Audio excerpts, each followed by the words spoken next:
ಕಲೆ ಸಂಸ್ಕೃತಿ ಆಚಾರ ವಿಚಾರ ಕುಣಿದು ಕುಪ್ಪಳಿಸೋ ಮಕ್ಕಳು ಬೇಸಿಗೆ ಶಿಬಿರದ ಸ್ಪೆಷಾಲಿಟಿ ಇದುವೇ ಈ ಹೊತ್ತಿನ ವಿಶೇಷ ಕಿಂದರಿ ಜೋಗಿ.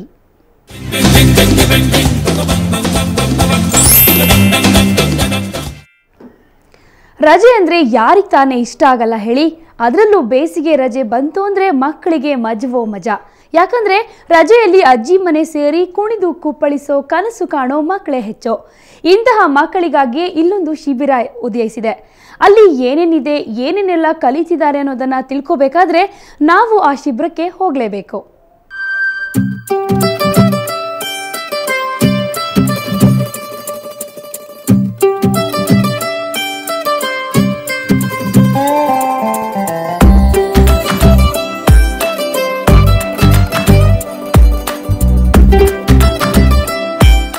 ಸಾಂಸ್ಕೃತಿಕ ರಾಜಧಾನಿ ಮೈಸೂರಿನಲ್ಲಿ 2 ವರ್ಷದಿಂದ ಕಿಂದರ ಜೋಗಿ ಶಿಬಿರ ನಡೀತಾ ಇದೆ.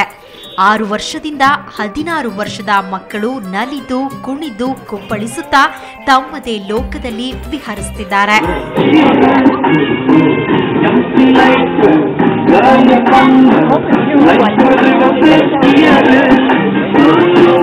ಬೇರೆ ಬೇರೆ ಕ್ಷೇತ್ರದಲ್ಲಿ ಸಾಧನೆ ಮಾಡಿರುವ ಸಾಧಕರು ಒಂದೆಡೆ ಕಲೆತು ಕುತೂಹಲ ಎಂಬ ಸಂಸ್ಥೆಯನ್ನ ನಡೆಸ್ತಾ ಇದ್ದು, ಅದರಿಂದ ಕಿಂದರ ಜೋಗಿ ಎಂಬ ವಿನೂತನ ಮಕ್ಕಳ ಶಿಬಿರ ಕಳೆದ 2 ವರ್ಷದಿಂದ ನಡೀತಾ ಇದೆ. ರಂಗಾಯಣ ಬಿಟ್ಟರೆ ಹೆಚ್ಚು ಶಿಬಿರಾರ್ಥಿ ತೊಡಗಿಸಿಕೊಂಡಿರುವ ಕಿಂದರ ಜೋಗಿ ದೇಸಿ ಕಲ್ಪನೆಯಿಂದ ಮೂಡಿರುವುದು ವಿಶೇಷ.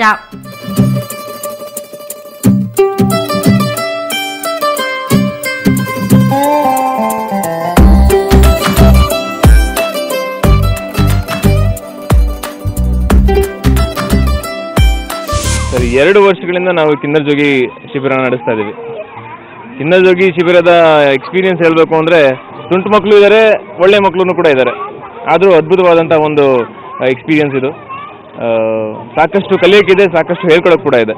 ರೆಗ್ಯುಲರ್ ಆಕ್ಟಿವಿಟೀಸ್ಗೆ ಹೆಲ್ಪ್ ಆಗುವಂಥ ಕೆಲವೊಂದು ಚಟುವಟಿಕೆಗಳನ್ನು ನಾವಿಲ್ಲಿ ಹೇಳ್ಕೊಡೋ ಒಂದು ಮತ್ತಲ್ಲಿದ್ದೀವಿ. ಇದಕ್ಕೆ ಮಾರ್ಗದರ್ಶಿಗಳಾಗಿರೋದು ನಮ್ಮ ರವೀಂದ್ರ ಜೋಶಿ ಅವರು ಇದೊಂದು ಅವಕಾಶ ನಮ್ಮಗಳಿಗೆ, ನಮ್ಮ ಜೊತೆ ಕೆಲಸ ಮಾಡುವಂಥ ಎಲ್ಲ ಸಿಬ್ಬಂದಿ ವರ್ಗದವರಿಗಿರ್ಬೋದು.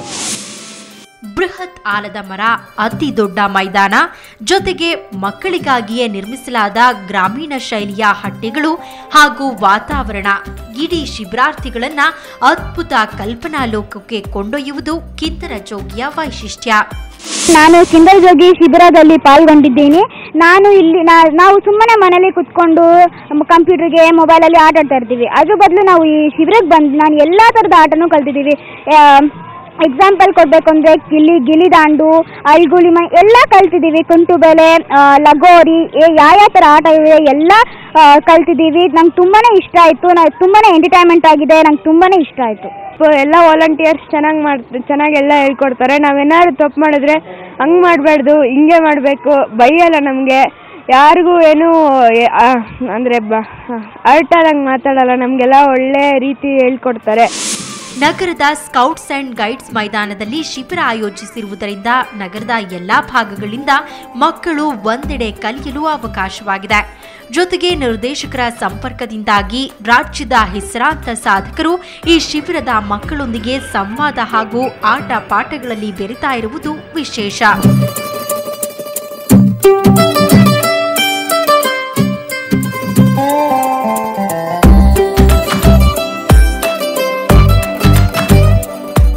Doctor Jayamala, Jayant Kaikini, V Manohar, Ganesh, Ramesh Aravind, mimicry Dayanand, Yashwant Sardeshpande ಇನ್ನು ಹಲವಾರು ಸಾಧಕರು ಮಕ್ಕಳೊಡನೆ ಮಕ್ಕಳಾಗಿ ಬೆರೆತು ಶಿಬಿರದಲ್ಲಿ ಪಾಲ್ಗೊಂಡು ಮಕ್ಕಳಿಗೆ ವಿವಿಧ ಕ್ಷೇತ್ರಗಳ ಅನುಭವಗಳ ಬಗ್ಗೆ ಪರಿಚಯಿಸಿದ್ದು ವಿಶೇಷ.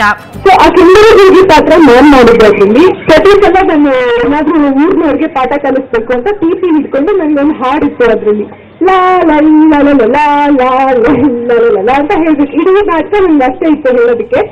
ಇನ್ನು ಶಿಬಿರದಲ್ಲಿ ದೇಶಿ ಶೈಲಿಯ ಲಗೋರಿ, ಗಿಲ್ಲಿ ದಾಂಡು, ಚೌಕಾಬರ, ಕಬಡ್ಡಿ, ಖೋಖೋ ಹಾಗೂ ಮಕ್ಕಳಿಗೆ ಭಿನ್ನವಾದ ನರ್ತನ ಹೇಳಿಕೊಡುವ ತರಬೇತುದಾರರಿದ್ದು, ಬೆಳಗ್ಗೆಯಿಂದ ಸಂಜೆಯವರೆಗೆ ಸಾಂಸ್ಕೃತಿಕವಾಗಿ ತಮ್ಮನ್ನ ತೊಡಗಿಸಿಕೊಳ್ಳಲು ವೇದಿಕೆ ನಿರ್ಮಿಸಿಕೊಟ್ಟಿದ್ದು, ಮಕ್ಕಳು ಕೂಡ ಕಲಿತು ಬೆರೆತು ಕಲಿಯುತ್ತಿದ್ದಾರೆ.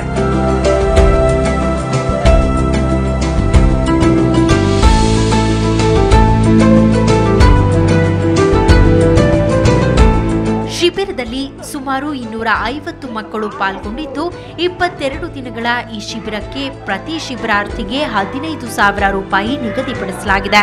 6 ರಿಂದ 16 ಪ್ರಾಯದ ಮಕ್ಕಳು ನರ್ತನ, ಹಾಡು, ಸುಗಮ ಸಂಗೀತ, ಚಿತ್ರಕಲೆ, ಕುಂಬಾರಿಕೆ, ಕರಕುಶಲ, ಭಾಷಣ ಕಲೆ, ಲಲಿತ ಕಲೆ ಹೀಗೆ ವಿವಿಧ ವಸ್ತು ವಿಷಯಗಳನ್ನು ಕಲಿಯುತ್ತಿದ್ದಾರೆ. ಸುಮಾರು 14 ತರಬೇತುದಾರರು ವಿಶೇಷ ತರಬೇತಿ ನೀಡಿದ್ದು ಮಕ್ಕಳು ಕೂಡ ಹೆಚ್ಚು ಆಸಕ್ತಿಯಿಂದ ಕಲಿತಾ ಇರುವುದು ವಿಶೇಷ. ಸದಾ ಬ್ಯುಸಿಯಾಗಿ ಒಂದು ಮಣ ಪುಸ್ತಕದ ಬ್ಯಾಗನ್ನು ಬೆನ್ಗೇರಿಸಿ ಶಾಲೆಗೆ ಹೋಗೋ ಮಗುವಿಗೆ ಬೇಸಿಗೆಯಲ್ಲಿ ಫುಲ್ ರಿಲೀಫ್. ಹೀಗಾಗಿ ರಜೆಯ ಮಜೆ ಸವಿಯೋಕೆ ಎಲ್ಲರೂ ಅಜ್ಜಿ ಊರು, ಟ್ರಿಪ್ಪು, ಟೂರು ಅಂತ ಹೋಗ್ತಾರೆ. ಇವರೆಲ್ಲರ ಉದ್ದೇಶ ಸದಾ ಗಿಜಿ ಬಿಡುವ ಜೀವನ ಮರೆತು ಅಜ್ಜಿ ಊರಲ್ಲಿ ಹಾಯಾಗಿ ಇರಬೇಕು ಅನ್ನೋದಷ್ಟೇ. ಈ ಹೆಬ್ಬೆಯಕ್ಕೆ ಅಜ್ಜಿ ಊರು ಇದ್ದವರಿಗಷ್ಟೇ ಬರ್ತಾ ಇತ್ತು. ಆದರೆ ಇನ್ಮುಂದೆ ಮಕ್ಕಳು ಬೇಸರ ಪಡೋ ಅಗತ್ಯನೇ ಇಲ್ಲ. ಯಾಕಂದರೆ ಮೈಸೂರಿನ ಸ್ಕೌಟ್ಸ್ ಅಂಡ್ ಗೈಡ್ಸ್ ಮೈದಾನದಲ್ಲಿ ಸುಂದರವಾದ ಹಳ್ಳಿ ನಿರ್ಮಾಣ ಆಗಿದೆ.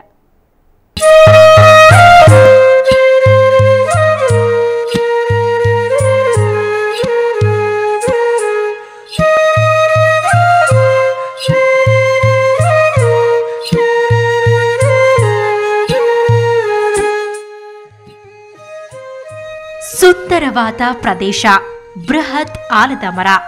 ಆಲದ ಮರದಡಿಯಲ್ಲಿ ಉದಯಿಸಿದೆ ಪುಟ್ಟ ಹಳ್ಳಿ. ಪುಟ್ಟ ಹಳ್ಳಿಯಲ್ಲಿ ಏನಿದೆ ಏನಿಲ್ಲ ಅಂತ ಹೇಳೋದೇ ಕಷ್ಟ.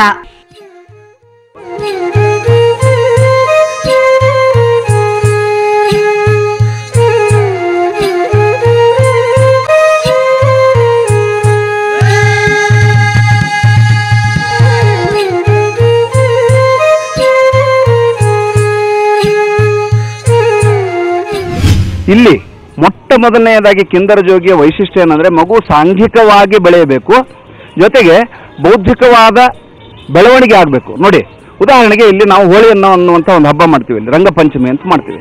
ರಂಗಪಂಚಮಿಯ ಉದ್ದೇಶ ಏನಂದರೆ ಪರೀಕ್ಷೆಯ ಸಮಯದಲ್ಲಿ ತಾನು ಕಳೆದುಕೊಂಡಿರುವ ಹಬ್ಬದ ಅವಕಾಶವನ್ನು ಕಿಂದರ ಜೋಗಿ ವೇದಿಕೆಯಲ್ಲಿ ಈ ಮೈದಾನದಲ್ಲಿ ಮಗು ಬಣ್ಣ ಆಡುವ ಮೂಲಕ ಉಲ್ಲಾಸಗೊಳ್ಳಬೇಕು.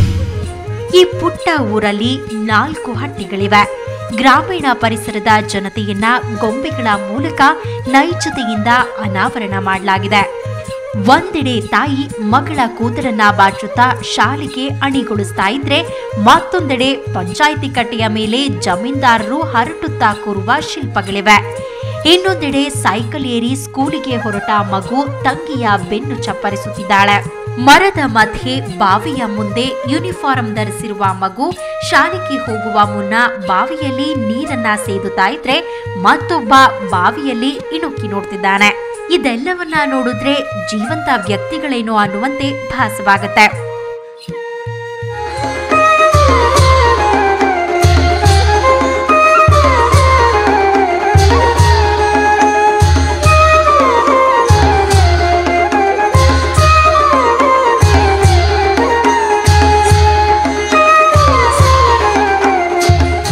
ಕಿಂದರ ಜೋಗಿಯನ್ನ ನಡೆಸಬೇಕು ಅಂತ ಆಲೋಚನೆ ಮಾಡಿದ್ದು ಬೇರೆ ವಿಭಿನ್ನವಾದ ದೃಷ್ಟಿಕೋನದಿಂದ.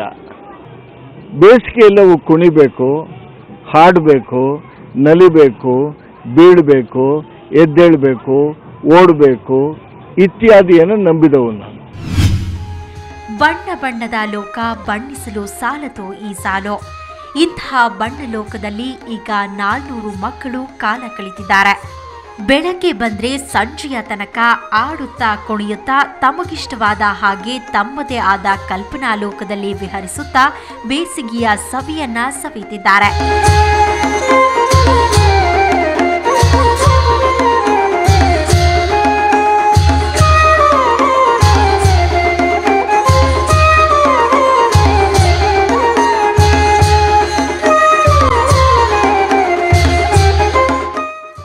ಒಟ್ಟಾರೆ ಮಕ್ಕಳು ಸುಂದರ ಹಳ್ಳಿಯಲ್ಲಿ ಕುಣಿದು ಕುಪ್ಪಳಿಸಿ ಆಡಿ ನಲಿತಾ ಇದ್ದಾರೆ. ಈ ಆಟ ಪಾಠ ಸದಾಕಾಲ ಹೀಗೆ ಇರಲಿ ಅನ್ನೋದಷ್ಟೇ ನಮ್ಮ ಹಾರೈಕೆ.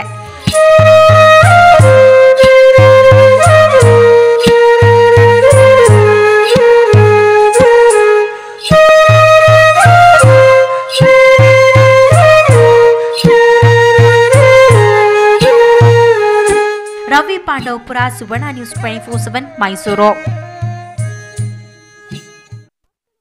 ಸಖತ್ತಾಗಿ ಬೇಸಿಗೆ ಶಿಬಿರವನ್ನ ಎಂಜಾಯ್ ಮಾಡ್ತಿದ್ದಾರೆ. ಇದು ಈ ಹೊತ್ತಿನ ವಿಶೇಷ. ಕ್ಷಣ ಕ್ಷಣದ ಸುದ್ದಿಗಾಗಿ ನೋಡ್ತಾ ಇರಿ ಸುವರ್ಣ ನ್ಯೂಸ್ 24/7.